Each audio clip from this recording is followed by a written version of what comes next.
Gente, se a minha câmera cair, ou melhor, se ela ficar meio virada de um lado, vamos fingir que a gente tá naquela Aesthetics, Tatiana Feltrinha dos vídeos antigão, que a estante dela ficava atrás e tal, toda torta, troncha e tal. A Aesthetics, né? Mas resumindo, estou gravando esse vídeo para eu finalmente falar dos livros que eu li em janeiro, né? Acabou, já é dia 1º de fevereiro, ainda não comecei nem a ler os livros de fevereiro. Mas eu tô aqui pra falar. Por que eu tô fazendo isso, né? Eu falei num vídeo que eu não sabia se eu ia fazer uma introdução, se eu ia chegar e pá. Mas eu vou falar um pouquinho, eu espero não, não levar muito tempo gravando esse vídeo. Eu estou todo esculhambado, fui pra academia, eu achava que eu ia pra natação, nem lavei meu cabelo de novo, né? Mas resumindo, é isso aí, tá uma nojeira. Vou lavar, mas só amanhã porque já tá de noite. Aí tá, o que me acontece? Eu li 5 livros esse mês. E eu queria gravar vídeo pra eles, né? Falando um pouco deles e tal, mas nada muito assim aprofundado. Porque eu tava esperando que eu fosse fazer resenha pra eles no Instagram, né? Ainda não fiz nenhum. Mas assim, eu fiz as capas, né? Pelo menos assim, fiz o roteiro do que eu queria falar. Se eu vou fazer, outros 500. Mas resumindo, eu queria ser daquele tipo de pessoa que só posta a capa do livro e sai, sabe? Eu não consigo ser assim, eu tenho que hablar. Eu sinto que eu preciso hablar. Porque todos os livros hablam comigo e eu preciso hablar sobre o que eles hablaram comigo. Então, assim, é isso. Mas pra apresentar, eu vou tentar falar de todos os livros que eu li esse mês de janeiro, todos num vídeo só. Só pra, assim, vocês ficarem sabendo um pouco, conhecerem também os livros e, né, se quiserem comentar um pouco deles nos comentários, de mandar pra pessoas assim que já leram e essas coisas e apresentar um pouco da história pra vocês.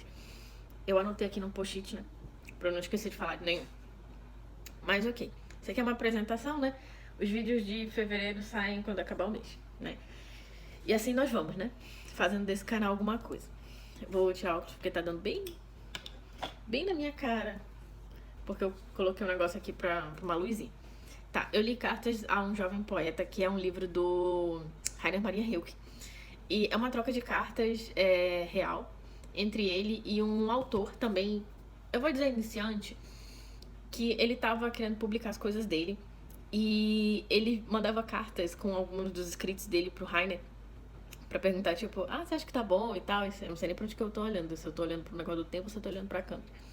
Mas ok. Gente, se ficar muito coisada das minhas olheiras é porque eu tô regulando meu sono e agora assim que eu tô dormindo, né? Mas resumindo, vou tentar olhar pra câmera aqui, né? O que acontece? Eles trocam cartas e assim, gente, é muito. Eu vou usar esse termo, tipo, empoderador. Essa troca de cartas deles, porque ele fala muito assim: olha, use a sua vivência, a sua solidão, a sua tristeza, pra você escrever as coisas. E não escreva as coisas achando que, tipo, as pessoas têm que dizer que se gostaram ou se não, sabe? Escreva, publique, sabe?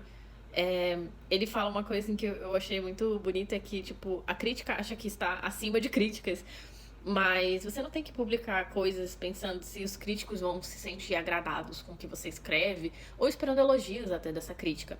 Porque, em parte, ele diz que a crítica é parcial, né? E não são todas as coisas que vão. Tipo assim, certas coisas nos agradam mais, né? Então escreva o que você tem vontade, publique essas coisas. Então, assim, faça o seu trabalho, sabe? Seu serviço aí. Não fique caçando, assim. Tipo, não fique caçando elogios, sabe, das pessoas pelo que você faz. A sua arte, ela é uma expressão de você, sabe? Se você fica pedindo elogios sobre a sua arte, sabe? Sobre a mensagem que você quer transpor, só faça. E eu achei muito bonito, de verdade. Gostei muito desse livro. Veio numa boa hora. E o outro livro foi. Eu vou tentar falar na ordem, né? Que eu anotei na ordem que eu lembrei, mas a ordem cronológica foi Cartas a um Jovem Poeta. E depois o Bruxas de Salem, né? Que é uma peça do Arthur Miller, que ele é o ex-marido da Marilyn Monroe. eu enfatizo muito isso, né? E é uma peça sobre o ocorrido de Salem, né? Que foi um caso que aconteceu na cidade de Salem, se eu não me engano, em 1692, onde nessa cidadezinha teve um momento assim de um pânico satânico e tal, onde um grupo de mulheres foi acusado de bruxaria e depois disso meia cidade do público feminino basicamente era bruxa. Então teve muitos enforcamentos na cidade, tipo, era a punição, né? E é, foi assim, acusando de que estava possuído e essas coisas. Então, assim, foi um negócio assim muito bizarro. Mas isso tudo é uma. Eu não vou dizer que é uma metáfora. É, mas basicamente o Arthur Miller escreveu essa peça para falar sobre a questão do macartismo nos Estados Unidos, né? Que era a caça às bruxas. E que era com relação às coisas, tipo, quem tem medo do comunismo, né? Senador McCarthy. E que teve censura. Ele teve que se explicar também pro Conselho da Caça às Bruxas, né? Que não tinha esse nome, mas ele teve que se explicar e tal. E o Arthur Miller, ele era proletário e tal. E essas coisas. E acaba que ele fez isso pra remontar, sabe? Falar um pouco dessa situação toda que estava acontecendo, né? Acho que nos anos 50 e tal, por aí. Principalmente depois da Segunda Guerra, né? E o que acontece? Próximo... Eu gostei muito, na verdade, antes de eu passar pro próximo. Eu gostei muito dessa peça, de verdade. Tem outras coisas... Tem outra peça dele que eu acho que é A Morte do Caixeiro Viajante, né? Caiu aqui a minha cola. Mas tem outra peça dele que eu esqueci de falar, mas eu vou deixar as capas aqui das edições que eu li.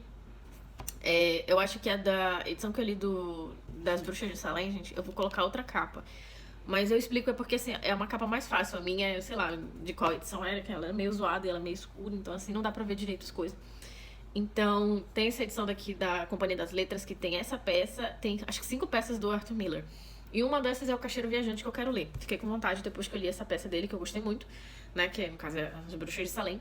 E eu vou tentar ver se eu acho esse livro por aí, que tem essa outra peça dele, que também é muito aclamada e tal, muito bem elogiado, vamos colocar assim.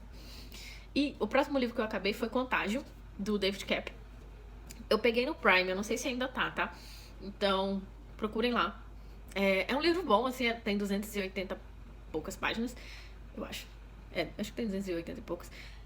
Porque eu posso estar confundindo com a Helena. Mas, resumindo, eu gostei, porque eu acabei basicamente na mesma época que estreou The Last of Us, né? Que é aquela série coisa do jogo e tal. E o que acontece? Nesse livro também tem uma...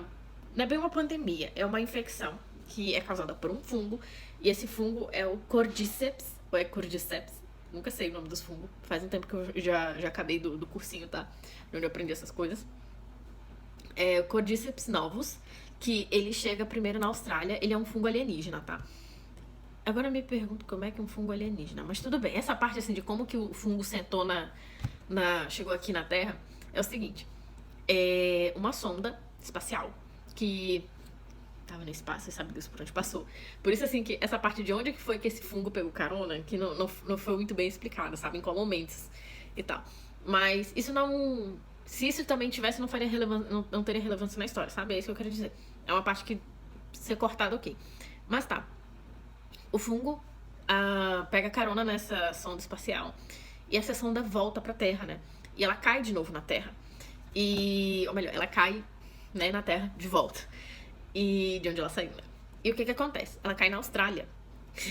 Vai dar merda ambiental, tem que ser na Austrália, né? E nisso, o que acontece? Quando senta na Austrália, né? Chega na Austrália, um fazendeiro, ele vê, né, olha, caiu uma sonda e tal, tipo... Inocentemente, ele pensou, né, que não teria nenhum problema.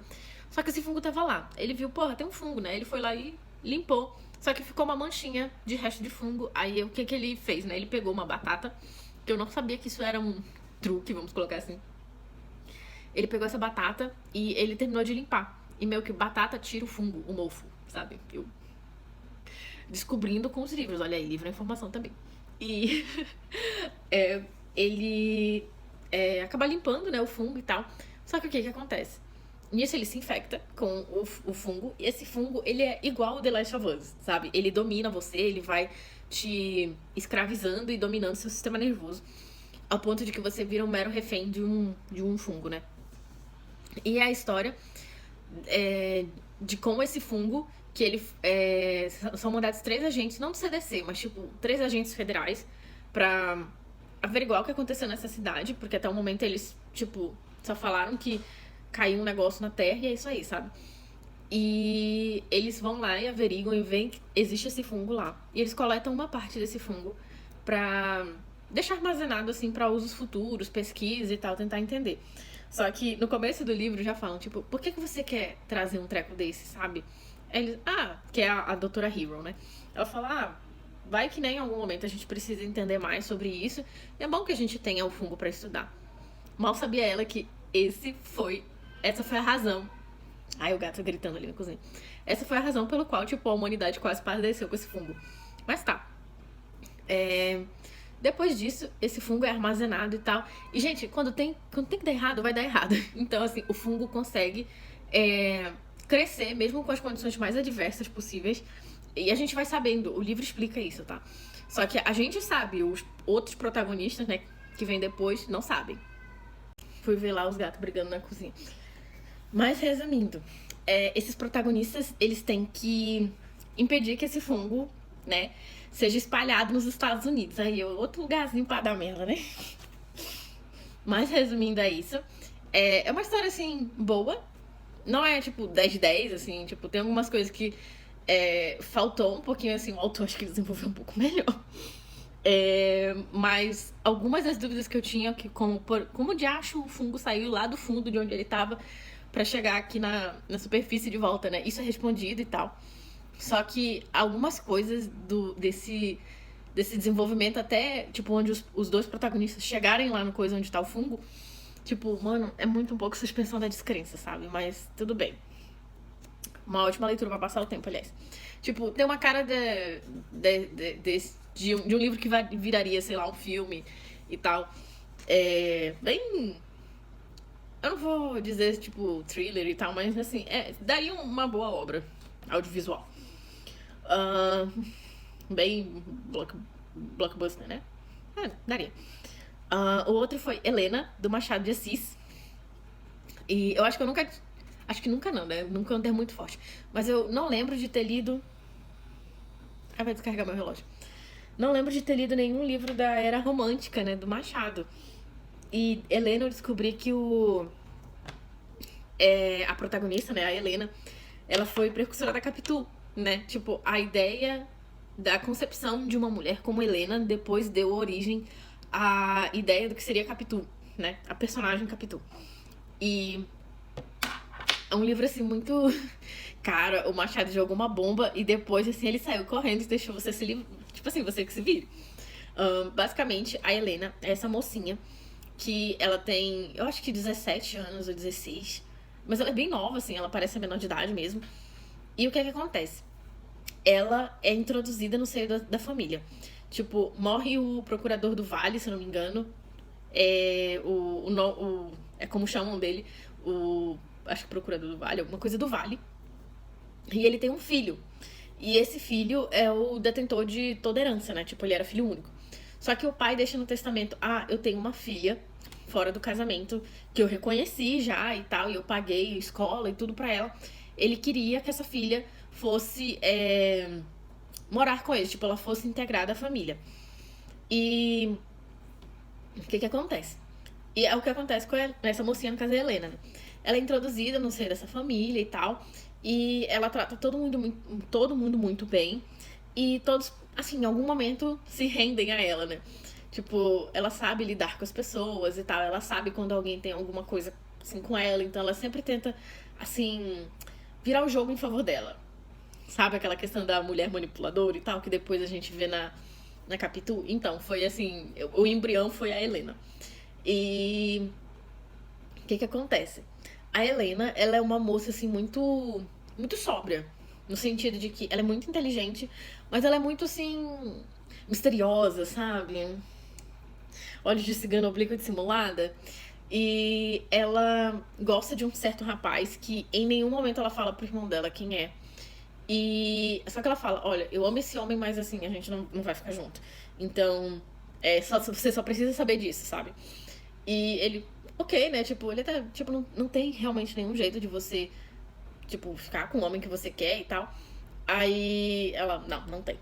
Aí ele, tá bom, né? Ele não perguntou muito porque se ele forçasse muito, ela não ia falar mais nada. Porque ele já tinha tentado uma vez, então ele resolveu, assim, fazer a bicha muda. Nisso, o amigo dele pede ela em casamento. E mesmo o rapaz, o irmão dela, que eu agora esqueci o nome, ele também tem uma noiva e tal. Aí, o que que acontece? A história anda um pouquinho, bastante, aliás, e o Machado, né, que não era besta nem nada, sabia a sociedade em que ele vivia, joga na nossa cara, nos sugere, né? E ele era muito bom nisso, de dar sugestões, né? E deixar você ficar sozinho na sua cabeça o resto. Ele sugere algumas coisas, você fica assim, Machado, não acredito. Aí quando chega no final, que tudo que tu pensou assim, tu fica desconcertado com o final. Porque em algum momento eu fiquei. Nossa, eu torço muito pra Helena, gente, mas assim, o final é trágico. Dificilmente um livro do Machado não é trágico, né, de alguma forma. Mas tudo bem. Foi um livro ótimo. Comecei a ficar olhando mais coisas do Machado pra eu ler depois. Também tem outros projetos, na verdade, com relação a leituras dele de contos, por exemplo, porque eu comecei. A minha vida com o Machado começou com o conto A Cartomante dele, né? E. Resumindo, né? Eu tenho um projetinho pessoal aí que em algum momento do ano eu vou falar pra vocês com relação, assim, a leitura dos contos dele. Mas por enquanto fica em off. Tá, esse foi o quarto livro que eu li. E o último que eu li foi o Amada. Eu tenho essa edição aqui. Físico, mas eu já guardei o livro de volta na minha estante e não tô afim de ir lá pegar. Mas resumindo, Amada. Nossa, gente, que livro. Que livro. Eu ganhei de aniversário do meu amigo do clube de leitura e da minha turma de francês também. Mas o Bruno, eu ganhei do Bruno e ele me deu na época do meu aniversário. Eu lembro que poucos dias depois que eu ganhei, eu já comecei a ler. Eu só terminei isso em 2022, né? E eu terminei esse ano. Mas assim, não é porque é um livro grande e nem porque ele seja denso. Foi porque eu lia um pouco e depois eu parava e pegava outras coisas. E acabou que em janeiro eu decidi que eu ia acabar esse livro. E é um livro muito bom, gente, de verdade. É o meu segundo Toni Morrison que eu leio. O primeiro foi o Olho Mais Azul, que eu li com o clube de leitura também, junto com o Bruno. E o que acontece? Deixa eu trazer um pouco mais pra cá. Gente, esse livro é extremamente ótimo. Só que ele é dolorido. Gente, já tem 4 vezes que eu tô tentando falar sobre Amada, mas ainda não saiu. Mas tá, Amada foi o último livro que eu li esse mês, né? Mês de janeiro. E assim, gente, arrisco a dizer que foi um dos melhores que eu li. Eu já tinha pegado ele pra ler. Eu já tinha pegado ele pra ler em 2022, só que eu li um pouco, aí depois li outras coisas, fui passando outras coisas na frente e não acabava o livro. Aí eu acabei agora em janeiro. E ok. Em Amada a gente tem a história de uma...